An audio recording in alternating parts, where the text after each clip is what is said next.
નમસ્તે વિદ્યાર્થી મિત્રો, આજે આપણે હિન્દી વિષય ભણવાના છીએ. હિન્દી વિષય અંતર્ગત 10મું કાવ્ય છે, જેનું નામ છે ભારત ગૌરવ, એટલે કે ભારતનું ગૌરવ. તેના વિશે અભ્યાસ કરીશું.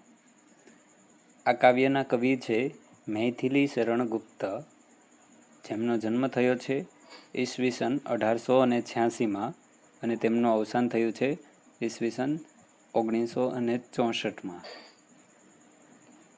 एमनो परिचय અહીં આપેલો છે. मैथिली शरण गुप्त का जन्म झांसी जिले के चिरगांव में हुआ था. बाल्यावस्था से ही कविता में इनकी रुचि थी, એટલે નાનપણથી જ એમને કવિતામાં रुचि હતી. इनकी प्रारंभिक रचनाएं हिंदी की पत्रिका सरस्वती में प्रकाशित हुई. શરૂઆતમાં જે લેખન કરતા તેની શરૂઆતની જે રચનાઓ છે એ सरस्वती नामनी पत्रिका में प्रकाशित थी. महावीर प्रसाद द्विवेदी के प्रोत्साहन ने इनके कवि व्यक्तित्व का परिष्कार कर दिया. હવે મહાવીર પ્રસાદ દ્વિવેદીજીએ એમને પ્રોત્સાહન આપ્યું, ત્યારબાદ એના કવિ તરીકેનું વ્યક્તિત્વ છે એનામાં વિકાસ થયો. राम भक्ति में सरोबार पारिवारिक संस्कारों ने इन्हें राम काव्य लिखने के लिए प्रोत्साहित किया. એમના પરિવારના જે સંસ્કારો હતા એ રામ ભક્તિથી યુક્ત હતા, એટલે એને રામ વિશેના જે કાવ્યો છે એ લખવા માટે પ્રોત્સાહન મળ્યું. સેના દ્વારા, कुटुंब द्वारा. और तत्कालीन राष्ट्रीय परिस्थितियों से प्रभावित होकर इनकी कविताओं में राष्ट्रीय चेतना और स्वदेश गौरव की गूंज सुनाई देने लगी. હવે તત્કાલીન એટલે તે સમયની, તત એટલે તે, કાલીન એટલે સમયની, તે સમયની રાષ્ટ્રીય પરિસ્થિતિથી પ્રભાવિત થઈને એની કવિતાઓમાં રાષ્ટ્રીય ચેતના અને સ્વદેશ ગૌરવ, પોતાના દેશ પ્રત્યેના ગૌરવની, પોતાના દેશને પ્રેમની જે ગુંજ છે, અવાજ છે એ સંભળાવા લાગ્યો. એમને કવિતામાં પોતાના દેશ પ્રત્યેનો પ્રેમ એ દેખાવા લાગ્યો. इसी कारण ये राष्ट्र कवि के संबोधन से प्रसिद्ध हुए. राष्ट्र कवि के संबोधन से कौन प्रसिद्ध हुए? मैथिली शरण गुप्त. भारत भारती, साकेत, पंचवटी, यशोधरा, विष्णुप्रिया आदि इनकी प्रमुख रचनाएं हैं. यह सब इनकी रचनाएं हैं.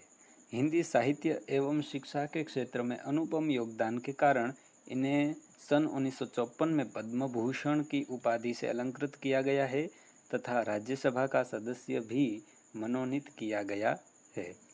तो ये मैथिली शरण गुप्त जी को पद्म भूषण की उपाधि भी मिली थी. अब बात करते हैं काव्य की. तो प्रस्तुत काव्य भारत भारती से लिया गया है. कौन से ग्रंथ से? भारत भारती से लिया गया है, जिसमें 3 खंड में देश का अतीत, वर्तमान और भविष्य चित्रित है. तो अतीत माने भूतकाल, वर्तमान माने अभी की जो हाल की परिस्थिति है उसे वर्तमान कहते हैं, और भविष्य तो आ ત્રણેય કાળનો જે ત્રણેય ખંડમાં છે એ વાત કરવામાં આવી છે. गुप्त जी ने भारत के अतीत का गौरवशाली चित्र प्रस्तुत किया है. આ કાવ્યમાં ગુપ્તજીએ ભારતના અતીત એટલે ભૂતકાળનું ગૌરવશાળી ચિત્ર છે એ અહીં પ્રસ્તુત કર્યું છે. और इन्हीं विशेषताओं के आधार पर उसे विश्व के सिरमौर पद पर प्रतिष्ठापित किया गया है. इस काव्य में कवि ने भारतीय सभ्यता और संस्कृति का गौरवगान किया है. આ કાવ્યમાં કવિએ ભારતીય સભ્યતા અને સંસ્કૃતિનો ગૌરવગાન કર્યું છે. इसके साथ साथ आर्यों के महान जीवन आदर्शों का भी चरित्र चित्रण किया गया है. तो આની સાથે મહાન આદર્શ જે આપણા આર્ય પ્રજા હતી તેના મહાન આદર્શો હતા એની પણ વાત કરી છે. તો ચાલો આપણે કાવ્ય જોઈએ. भूलोक का गौरव प्रकृति का पुण्य लीला स्थल कहाँ. છેલ્લે પ્રશ્નાર્થ ચિહ્ન છે પહેલે વાક્યમાં, એટલે પહેલી પંક્તિમાં પ્રશ્ન પૂછ્યો છે. શું પ્રશ્ન પૂછ્યો છે? તો કહ્યું કે ભૂલોક કા ગૌરવ, આ પૃથ્વીલોકનું ગૌરવ, અને પ્રકૃતિ કા પુણ્ય લીલા સ્થળ, આ પ્રકૃતિનો પુણ્ય એવું લીલા સ્થળ ક્યાં આવેલું છે? કહા હે? બે પ્રશ્ન છે કે ભूलोक का गौरव कहाँ है और प्रकृति का पुण्य लीला स्थल कहाँ है. दूसरी पंक्ति में उत्तर दिया गया है. फैला मनोहर गिरी हिमालय और गंगा जल जहाँ. એટલે કહ્યું છે કે ફેલા એટલે ફેલાયેલ છે, મનોહર મનને પ્રસન્ન કરનાર એવો, ગિરી એટલે પર્વત, હિમાલય પર્વતનું નામ છે, ઓર ગંગાજલ એટલે ગંગાજળ, જહાં એટલે જ્યાં. હવે શું કહે છે કે જ્યાં મનને હરનાર એવો હિમાલય પર્વત અને ગંગાજળ જે જગ્યાએ છે ત્યાં. પહેલા વાક્યમાં પ્રશ્ન હતો ને કે ભૂલોકનું ગૌરવ ક્યાં છે? તો જ્યાં હિમાલય પર્વત ફેલાયેલો છે, ગંગાજળ જ્યાં આવેલું છે, वही भूलोक का गौरव है और प्रकृति का पुण्य स्थल लीला स्थल है. तीसरी पंक्ति, संपूर्ण देशों से अधिक किस देश का उत्कर्ष है? જો આમાં પણ પ્રશ્ન પૂછો. સંપૂર્ણ, સંપૂર્ણ એટલે બધા જ, દેશો સે અધિક બધા જ દેશોથી વધારે, કિસ દેશ કા કયા દેશનો, ઉત્કર્ષ, ઉત્કર્ષ એટલે વિકાસ, क्या देशનો વિકાસ છે? उसका की जो ऋषि भूमि है. બીજી પંક્તિમાં ઉત્તર આપ્યો કે ઉસ્કા, ઉસ્કા એટલે એનો, કે જે ઋષિ ભૂમિ છે, ઋષિ મુનિઓની ભૂમિ છે, તેનો વિકાસ છે. વહ કોણ, અને એ કઈ, વહ કોણ તે કઈ, તો કે ભારત વર્ષ હૈ, અને એ ઋષિ ભૂમિ છે એ ભારત વર્ષ છે. એકદમ સરળ ગુજરાતી કરી શકાય અને હિન્દી પણ એકદમ સરળ છે. પછી આગળની પંક્તિ જોઈએ. હા, વૃદ્ધ ભારત વર્ષ ही સંસાર કા સિરમોર है. હા, આ વૃદ્ધ ભારત વર્ષને કેવું કહ્યું? વૃદ્ધ. કારણ કે ભારત દેશ એ સૌથી જૂની સંસ્કૃતિને માનનારો દેશ છે, એટલે વૃદ્ધ કહ્યું. આ વૃદ્ધ ભારત વર્ષ જ સંસારનું સિરમોર એટલે સંસારમાં, વિશ્વમાં, સિરમોર એટલે સૌથી આગળ છે. એસા પુરાતન દેશ, એસા એટલે આવો, પુરાતન એટલે જૂનો, અને દેશ આવો જૂનો દેશ કોઈ વિશ્વ में क्या और है? પ્રશ્ન પૂછો કે કોઈ બીજા વિશ્વમાં બીજો કોઈ આવો દેશ છે જે આટલો જૂનો હોય? ભગવાન કી ભવભૂતિઓ કા યહ પ્રથમ ભંડાર હૈ. ભગવાનની ભવભૂતિનો આ પ્રથમ ભંડાર છે. ભવભૂતિ એટલે વૈભવ, ભગવાનનો જે વૈભવ છે એનો આ ભંડાર છે એ પ્રથમ છે. અહીં સમગ્ર કાવ્યમાં ભારતની જ પ્રશંસા કરવામાં આવી છે. અહીંયા શું કહ્યું કે સંસારનો સૌથી આગળનો સિરમોર દેશ કયો છે? તો કહ્યું કે વૃદ્ધ ભારત વર્ષ જ સંસારનો સિરમોર દેશ છે. વિધિને કિયા નર સૃષ્ટિ કા પહેલે યહી વિસ્તાર હૈ. વિધિ એટલે બ્રહ્મા. બ્રહ્માએ જ્યારે નર સૃષ્ટિની રચના કરી ત્યારે પહેલા અહીંથી જ વિસ્તાર કર્યો છે, અહીંથી જ વધારી છે આગળ. એટલે સર્વપ્રથમ રચના આ ભારત દેશની થઈ હોય એવું કવિનું માનવું છે. કહે છે કે વિધિએ નર સૃષ્ટિનો વિસ્તાર અહીંથી જ કર્યો છે. યહ પુણ્ય ભૂમિ પ્રસિદ્ધ હૈ, અને આ પુણ્ય ભૂમિ પ્રસિદ્ધ છે. इसके निवासी आर्य है, આના નિવાસી આર્ય લોકો છે.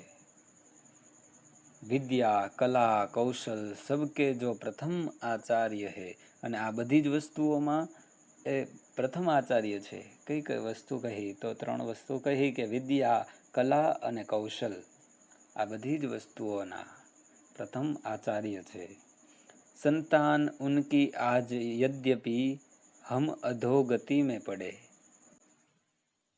અહીં કવિએ થોડું વાસ્તવિક રૂપ પણ આપ્યું છે કે સંતાન ઉનકી આજ ઉનકી સંતાન, આજ તેના સંતાનો, યદ્યપિ જોકે આજ તેના સંતાનો હમ અધોગતિ में પડે. હમ એટલે આપણે અધોગતિમાં પડ્યા છીએ. શા માટે અધોગતિ? તો વિશ્વનો સર્વશ્રેષ્ઠ દેશ એ ભારત છે, પણ આજે એના સંતાનો અધોગતિમાં છે. વર્ષો પહેલા ભારતને જ્ઞાન માટે ઓળખવામાં આવતો. સર્વશ્રેષ્ઠ જ્ઞાન, શિસ્ત જો કોઈ દેશમાં હોય તો એ ભારત દેશમાં હતી, અને આના કારણે જ શ્રેષ્ઠ ગણવામાં આવતો. આપણી પ્રાચીન સંસ્કૃતિને અનુસરનારા તમામ લોકો સંપૂર્ણ વિશ્વમાં પ્રસિદ્ધ છે. તો અહીં કહ્યું કે આજે આપણે સંતાનો જે છે એ અધોગતિમાં પડેલ છે. પર ચિહ્ન ઉનકી ઉચ્ચતા કે આજ ભી કુછ હૈ ખડે. પણ ચિહ્ન, નિશાન, ઉનકી ઉચ્ચતા કે એની ઊંચાઈના નિશાનો, આજ ભી કુછ હૈ ખડે, આજે પણ ક્યાંક નિશાનો ઊભા છે. वे आर्य ही थे जो कभी अपने लिए जीते न थे. वे તે આર્ય જ હતા કે જે પોતાના માટે જીવતા ન હતા, અન્ય લોકોની સેવા કરવા માટે જ જીવતા હતા. એટલે જ સૂત્ર હતું કે પરોપકારાય પુણ્યાય, બીજાનો ઉપકાર કરવો એ જ પુણ્ય છે. તો વે આર્ય હી થે, એ આર્ય જ લોકો જ હતા જે પોતાના માટે જીવતા ન હતા. वे स्वार्थ रत हो मोह की मदिरा कभी पीते न थे.